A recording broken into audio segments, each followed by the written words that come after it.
Hello everyone. आज का अपना टॉपिक है डिप्थीरिया। ओके, तो डिप्थीरिया क्या है, अपने एग्जाम के लिए बहुत इंपॉर्टेंट टॉपिक है। क्लिनिकल क्वेश्चन जरूर आता है, ठीक है। इसमें एलेक्स जेल प्रेसिपिटेशन टेस्ट भी बहुत इंपॉर्टेंट है, ठीक है। डिप्थीरिया की वैक्सीन भी काफी इंपॉर्टेंट है। अगर लॉन्ग क्वेश्चन आता है तो डिप्थीरिया की वैक्सीन लिखना बहुत इंपॉर्टेंट है, ठीक है। इसमें अपन इसका इंट्रोडक्शन पढ़ेंगे, डिप्थीरिया टॉक्सिन के बारे में पढ़ेंगे। इस पे भी 2 मार्क्स का क्वेश्चन बहुत बार आता है डिप्थीरिया टॉक्सिन के बारे में, ठीक है। इसके क्लिनिकल मैनिफेस्टेशन भी आते हैं, ठीक है। और इसका लेबोरेटरी डायग्नोसिस मतलब कि डिप्थीरिया टॉक्सिन की एवरी पार्ट बहुत इंपॉर्टेंट है।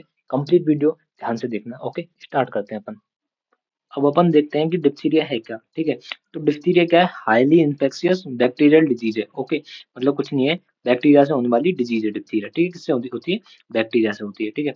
अब ये मोस्टली किसमें होती है, चिल्ड्रंस में होती है, ठीक है। मोस्टली ये चिल्ड्रंस में होती है, ठीक है। और इसका पॉजिटिव एजेंट क्या है, इसका पॉजिटिव एजेंट है कॉरिनेबैक्टीरियम डिप्थीरी। क्या है इसका पॉजिटिव एजेंट, कॉरिनेबैक्टीरियम डिप्थीरी इसका पॉजिटिव एजेंट है, ठीक है। देखो, अब ये कोरिनेबैक्टीरियम डिप्थीरी क्या होता है, ये ग्राम पॉजिटिव होता है। Okay, non sporing non motile, non sporing और नॉन मोटाइल होता है, और क्लब शेप्ड अरेंजमेंट होता है। क्लब शेप्ड मतलब एक क्लब टाइप में अरेंज होता है, ठीक है। कॉरिने का मतलब ही क्या होता है, क्लब होता है। ओके, क्लब होता है, ठीक है। कॉरिने का मतलब क्या होता है, क्लब होता है। तो दो याद रखना, ग्राम पॉजिटिव होता है और क्लब शेप्ड अरेंजमेंट होता है, मतलब ऐसे क्लब में ये प्रेजेंट होंगे। ओके, क्लब शेप्ड अरेंजमेंट होता है, ठीक है। अब कॉरिनोबैक्टीरियम डिप्थीरी जो है वो मोस्ट इंपोर्टेंट पैथोजन है कॉरिनोबैक्टीरियम जीनस का, ठीक है। कौन से जीनस का, कॉरिनोबैक्टीरियम जीनस का मोस्ट इंपोर्टेंट पैथोजन है कॉरिनोबैक्टीरियम डिप्थीरी, ठीक है। अदर स्पीसीज भी होते हैं जिनको अपन डिप्थीरॉइड्स बोलते हैं। क्या बोलते हैं, डिप्थीरॉइड्स। क्वेश्चन आएगा बाय वन पूछ सकते हैं कि डिप्थीरॉइड्स क्या होते हैं।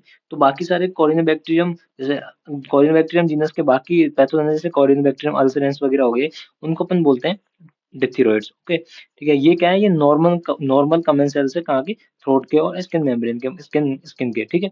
ये क्या है कि नॉर्मल कमेंट सेल मतलब नॉर्मली प्रेजेंट होते हैं। ओके, देखो, अब ये डिजीज जो है वो कौन सी साइड को अफेक्ट करती है, ये अफेक्ट करती है थ्रोट को, ठीक है। मोस्टली किसको अफेक्ट करती है, थ्रोट को अफेक्ट करती है। ओके, अब अपन आगे पढ़ते हैं।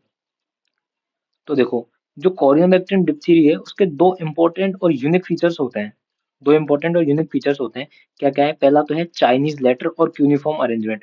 चाइनीज लेटर और क्यूनिफॉर्म अरेंजमेंट इनका होता है। देखते हैं अपन कैसा होता है। ये बी और एल शेप में अरेंज होते हैं। देखो ये फोटो में देखो, जैसे ये चाइनीज लेटर है, ये इनके जैसे दिख रहे हैं अपन को। ये जैसे देखो, ये बी हो गया, ठीक है। ये बी शेप में ऐसे ये दिखते हैं अपन को। अभी क्यों दिखते हैं, क्योंकि जो बैक्टीरियल सेल्स है ना, वो डिवाइड करती रहती है, और जो डॉटर सेल्स है वो एक्यूट एंगल पे चिपकी हुई होती है। जैसे मान लो ये ये ये ये बैक्टीरियल सेल है, इससे डिवाइड करेगी तो डॉटर सेल ऐसे चिपकी हुई होगी, ठीक है। तो इसकी वजह से कैसे बी और एल शेप आ जाता है इसका, ठीक है। तो इसको अपन बोलते हैं चाइनीज लेटर अरेंजमेंट, ठीक है। और इसको अपन क्या बोलते हैं, snapping type of division division बोलते हैं। कौन सा division, snapping type of cell division बोलते हैं अपन इसको। क्या, स्नैपिंग टाइप डिवीजन। ओके, तो ये हो गया चाइनीज लेटर अरेंजमेंट। दूसरा जो इसका यूनिक फीचर है वो है मेटाक्रोमेटिक ग्रेन्यूल्स। क्या है, मेटाक्रोमेटिक ग्रेन्यूल्स, ठीक है। अब ये मेटाक्रोमेटिक ग्रेन्यूल्स देखो, ये एंड्स पे प्रेजेंट होते हैं, ठीक है। या बेसिलाई के पोल्स पे प्रेजेंट होते हैं। देखो ये फोटो में दिख रहा है, ये एंड्स पे प्रेजेंट है, ठीक है। ये ये स्टोरेज ग्रेन्यूल्स है, मतलब इसमें क्या होता है, फूड जो है स्टोरेज रहता है बैक्टीरिया के लिए, ठीक है। पॉलीमेटा फॉस्फेटेज के बने होते हैं, और क्या होते हैं, स्ट्रॉन्गली ग्राम पॉजिटिव होते हैं अदर पार्ट ऑफ बेसिलाई के कंपेयर में। मतलब कि बेसिलाई का जो अदर पार्ट है वो तो कम कम पर्पल कलर से स्टैन होगा, लेकिन ये जो मेटाक्रोमेटिक ग्रेन्यूल्स हैं, ये ज्यादा पर्पल कलर स्टैन, मतलब ज्यादा पर्पल देखेंगे अपन को। इसी का मतलब है कि ये जो है अदर पार्ट के कंपेयर में क्या है, ज्यादा ग्राम पॉजिटिव होते हैं ये। ओके, अब अपन बात करते हैं कोरिनेबैक्टीरियम डिप्थीरी के वायरुलेंस फैक्टर्स की। ओके, वायरुलेंस फैक्टर्स की अपन बात करते हैं। तो वायरुलेंस फैक्टर है इसका डिप्थीरिया टॉक्सिन। अब ये क्या है, ये एक तरह का एक्सोटॉक्सिन है। कैसा है, ये एक तरह का एक्सोटॉक्सिन है, ठीक है। अब देखो, अब ये डिप्थीरिया टॉक्सिन क्या है, दो पॉलीपेप्टाइड चेन्स का बना होता है, ठीक है। ए चेन और बी चेन। ओके, अब ए तो क्या है, एक्टिव फ्रेगमेंट है चेन का, और बी क्या है, बाइंडिंग फ्रेगमेंट है। ओके, तो ए जो है वो सेल के अंदर जाएगा, अपन को पता है, ठीक है। ये क्या है, सेल के अंदर जाएगा और क्या करेगा, एडीपी राइबोसाइलेशन कर देगा। किसका एडीपी राइबोसाइलेशन करता है, ये इलोंगेशन फैक्टर 2 का एडीपी राइबोसाइलेशन कर देगा। ये इलोंगेशन फैक्टर 2 का ये एडीपी राइबोसाइलेशन कर देगा, ठीक है। अब इलोंगेशन फैक्टर 2 का इसने एडीपी राइबोसाइलेशन कर दिया, तो क्या होगा, ट्रांसलेशन जो है इनहिबिट हो जाएगा। ट्रांसलेशन जो है इनहिबिट हो जाएगा, और क्या होगा, प्रोटीन का फॉर्मेशन नहीं होगा, ठीक है। सेल के लिए प्रोटीन नहीं बनेगा, तो सेल क्या है, डेड हो जाएगी। ओके, बी जो है बाइंडिंग फ्रेगमेंट है, सिंपल सी बात है। और एक क्या है, एंट्री करवाता है सेल के अंदर, ये अपन को पता है। ओके, ये अपन देख लिया इसका वायरुलेंस फैक्टर।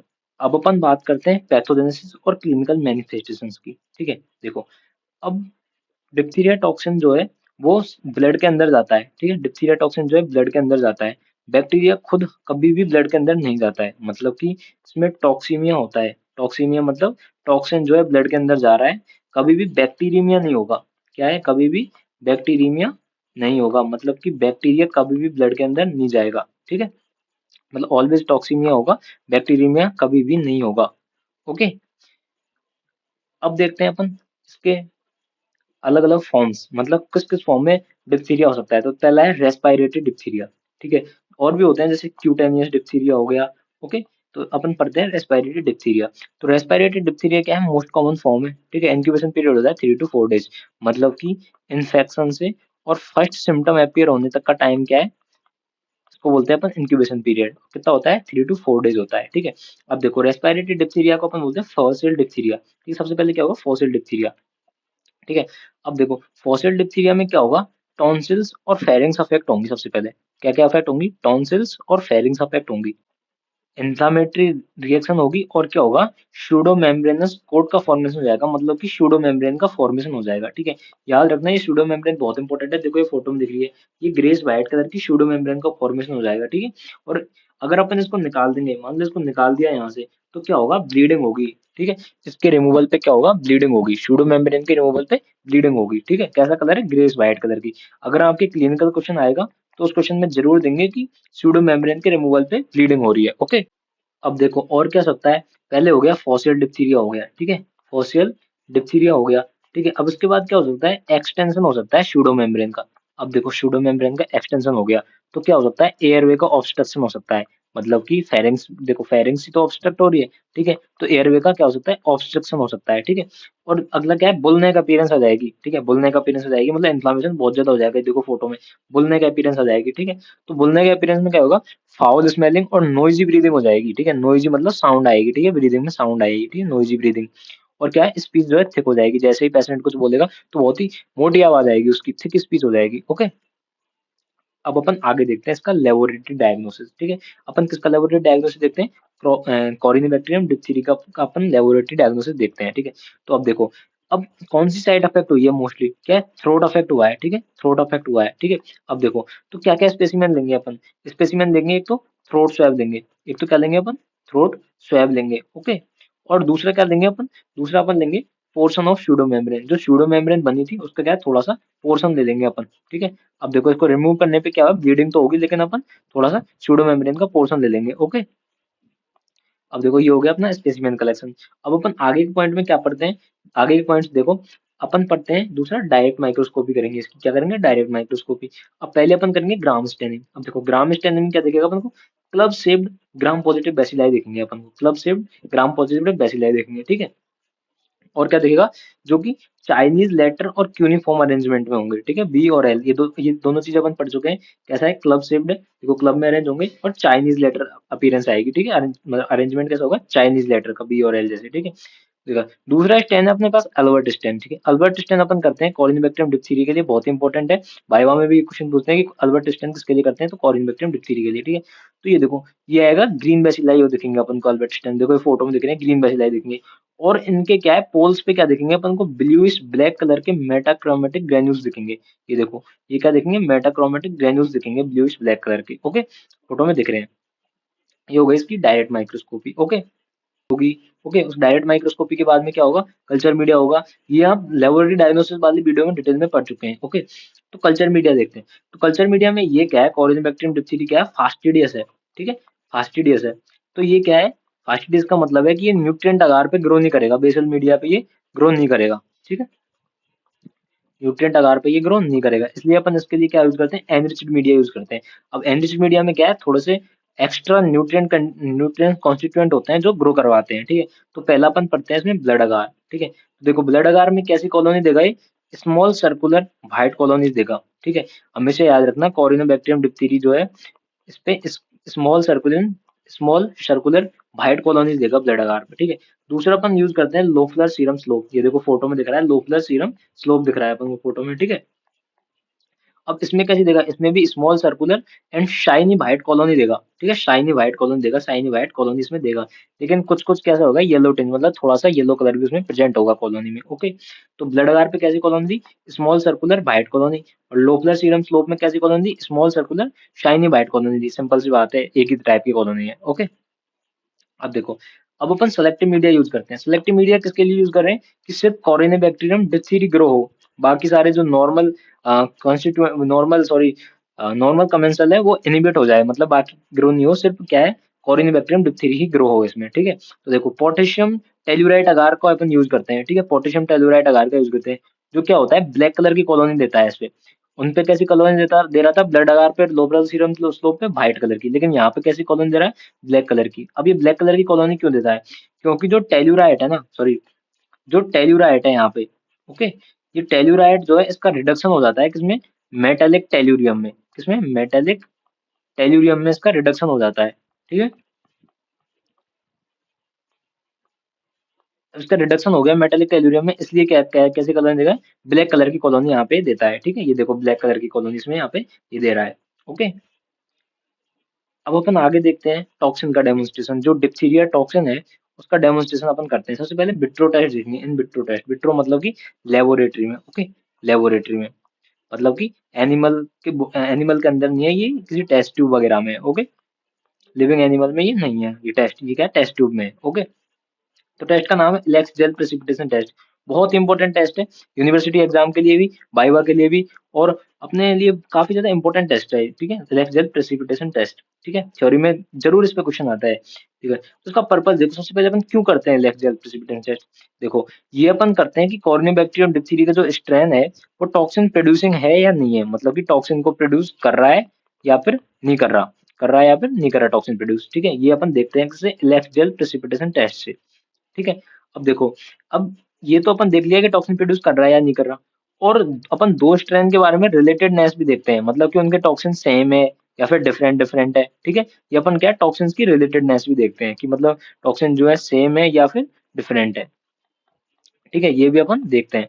अब देखो, इसका प्रिंसिपल क्या है, immunodiffusion in agar gel between toxin and antitoxin. ये आगे पढ़ोगे, जब अपन आगे पढ़ रहे हैं तो अपन इसको समझ आ जाएगा, अभी इसको छोड़ो। ठीक है, देखो, अब देखते हैं अपन मेथड।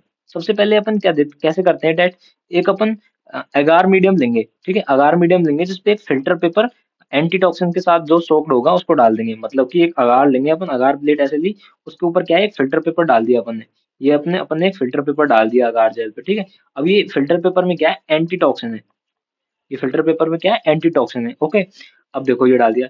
अब इसके बाद क्या होगा, इसके बाद अपन इस पे डालेंगे, a test strain is sticked perpendicular to the filter paper, मतलब कि इस फिल्टर पेपर के परपेंडिकुलर अपन क्या डालेंगे, टेस्ट स्ट्रेन डालेंगे, जो भी अपन को कॉरिनोबैक्टीरियम डिप्थीरिया का स्ट्रेन अपन को टेस्ट करना है उसकी अपन कॉलोनी डाल देंगे। ठीक है, यहाँ पे ब्लू कलर से, लेकिन एक्चुअली व्हाइट कलर की कॉलोनीज होती है। ओके, ये अपन ने डाल दिया, ये फोटो में देख रहे हो, ये क्या है, ये फिल्टर पेपर है अपना जिसमें एंटी टॉक्सिन है, और ये अपनी कॉरिनोबैक्टीरियम डिप्थीरिया की टेस्ट स्ट्रैंड डाल दिया अपन ने। ठीक है, अब देखो, अगर अब ये स्ट्रैंड जो है, अगर अपना ये जो स्ट्रैंड है, ये अगर अपना स्ट्रैंड टॉक्सिन प्रोड्यूस कर रहा है, ठीक है, टॉक्सिन प्रोड्यूस कर रहा है, तो क्या होगा,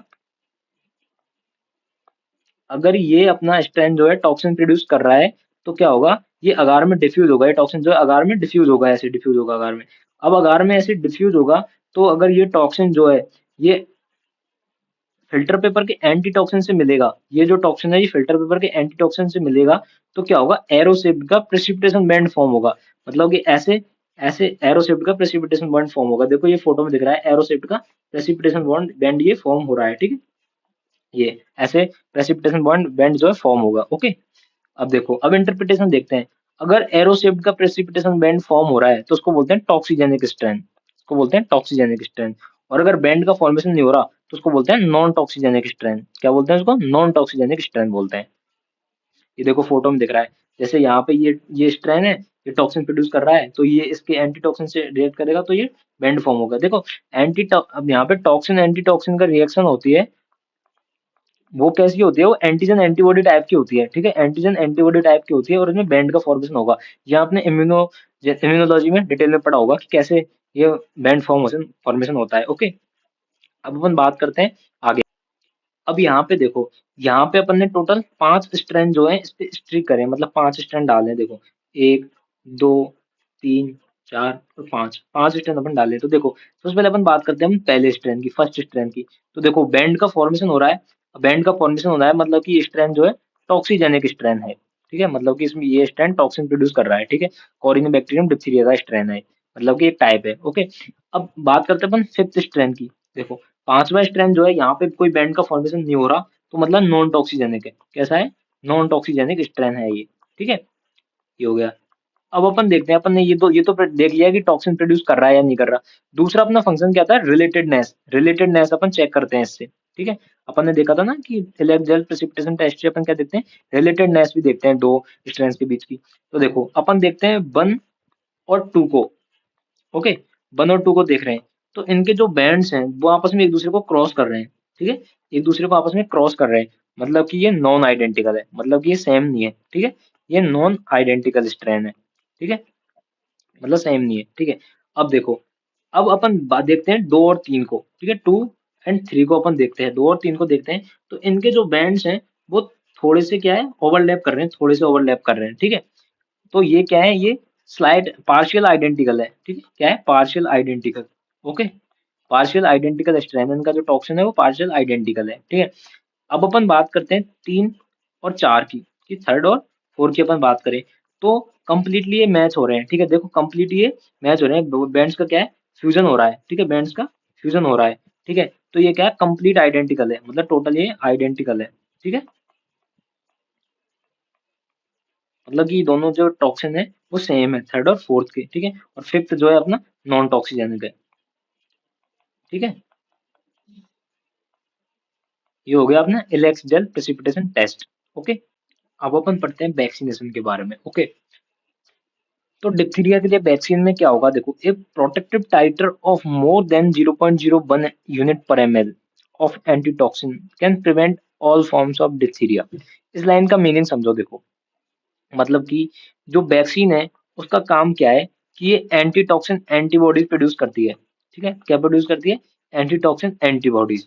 अब देखो, अगर एंटीटॉक्सिन एंटीबॉडीज की अमाउंट जो सॉरी अमाउंट है ये 0.01 ml हुई, मतलब इसकी जो कंसंट्रेशन है वो कितनी? 0.0 यूनिट पर ml हुई, ठीक है। तो क्या होगा कि ये जो है सारे बैक्टीरिया की ऑल ऑल क्लिनिकल फॉर्म्स को क्या है? प्रिवेंट कर सकती है, जैसे कि रेस्पिरेटरी डिप्थीरिया हो गया, ओके,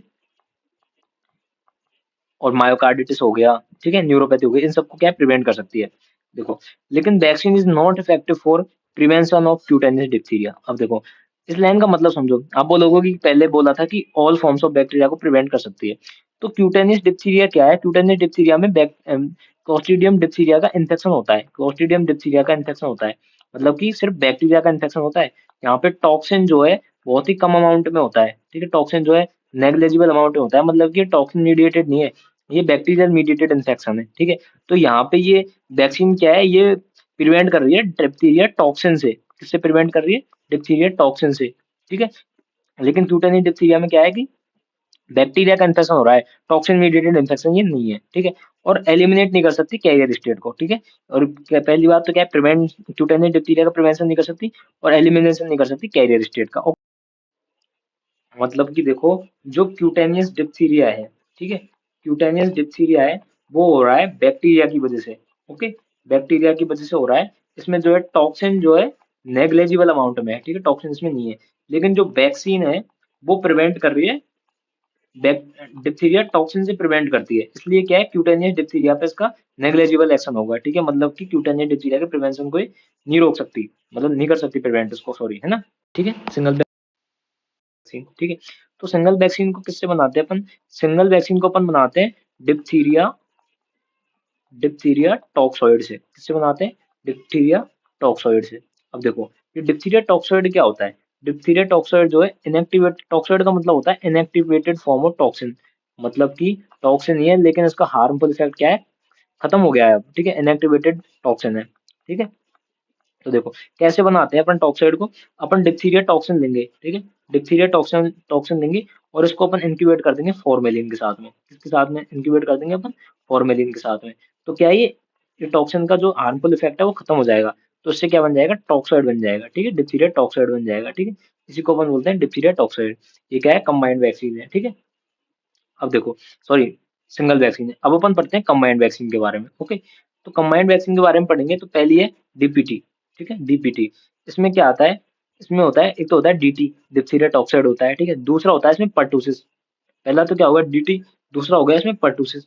अब पर्टूसिस क्या होलसेल होती है, होलसेल का मतलब है इनएक्टिवेटेड बैक्टीरिया, मतलब एक कंप्लीट बैक्टीरिया होता है लेकिन इनएक्टिवेटेड होता है, ठीक है, inactivated bacteria, okay.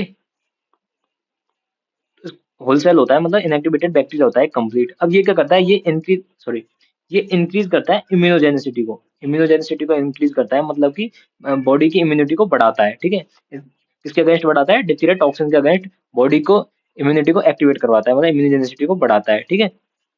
Third number पे होता है इसमें टिटनस टॉक्साइड। टिटनस का टॉक्सिन जो है, उससे भी अपन टॉक्साइड गेन करते हैं और उसको बोलते हैं टिटनस टॉक्साइड, ठीक है। तो क्या क्या चीज होती है, पहला है डीटी डिप्थीरिया टॉक्साइड, दूसरा है पर्टूसिस और तीसरा है टीटी टिटनस टॉक्साइड, ओके। अगली जो वैक्सीन है वो है डीएपीटी। अब डीएपीटी में क्या होता है, डिप्थीरिया टॉक्साइड, टिटनस टॉक्साइड और एसेलुलर पर्टूसिस, मतलब कि इस बार जो है पूरा कंप्लीट बैक्टीरिया नहीं है, इस बार सिर्फ बैक्टीरिया का क्या है, थोड़ा सा एंटीजन है, ओके। एसेलुलर पर्टूसिस मतलब कि बैक्टीरिया का थोड़ा सा एंटीजन या प्रोटीन है, ओके। थर्ड नंबर की वैक्सीन है टीडी, इसको बोलते हैं टिटनस टॉक्साइड, ठीक है, टिटनस टॉक्साइड है। और इसमें क्या है, adult dose of diphtheria toxoid, diphtheria toxoid का एडल्ट डोज है 0.5 ml। क्या होता है, 0.5 ml जो है एडल्ट डोज होता है डिप्थीरिया टॉक्साइड का, ठीक है। तो क्या क्या है, टिटनस टॉक्साइड और adult dose of diphtheria toxoid, ठीक है। अगली जो वैक्सीन है वो है पेंटावेलेंट वैक्सीन। अब पेंटावेलेंट वैक्सीन में क्या है, डीपीटी तो है ही है, ये डीपीटी तो यहाँ से आ ही गया, साथ में दो वैक्सीन और है, हेपेटाइटिस बी वैक्सीन और हीमोप्लस इन्फ्लुएंजा टाइप बी वैक्सीन, ठीक है, हीमोप्लस इन्फ्लुएंजा टाइप बी की वैक्सीन भी है, ओके। तो अपन ने चार वैक्सीन पढ़ी है, डीपीटी, डीएपीटी, टीडी और पेंटावेलेंट वैक्सीन, ओके। अब अपन आगे पढ़ते हैं शेड्यूल इसका, ओके। शेड्यूल मतलब कब कब अपन वैक्सीन को देंगे, ठीक है। तो चाइल्ड में अपन देखते हैं सबसे पहले, ठीक है, चाइल्ड में टोटल 60 डोज देंगे अपन, ठीक है, 60 डोज देते हैं अपन चाइल्ड के लिए, ओके। तो 60 डोज में क्या है, देखो, सबसे पहले देंगे 3 डोज ऑफ पेंटावेलेंट वैक्सीन। अब सबसे पहले 3 डोज देंगे पेंटावेलेंट वैक्सीन का, 6, 10 एंड 14 वीक्स पे, कितना, 6, 10 एंड 14 वीक्स पे, ओके।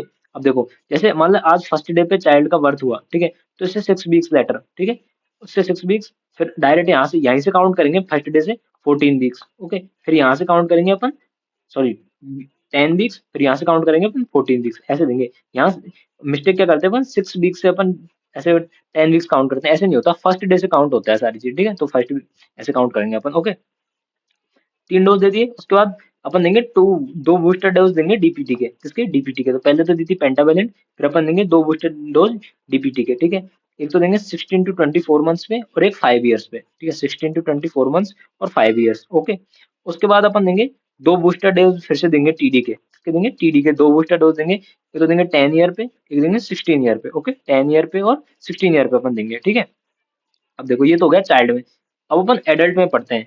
एडल्ट में देखेंगे अपन, एडल्ट की जो है 18 ईयर से ज्यादा एज के, ठीक है।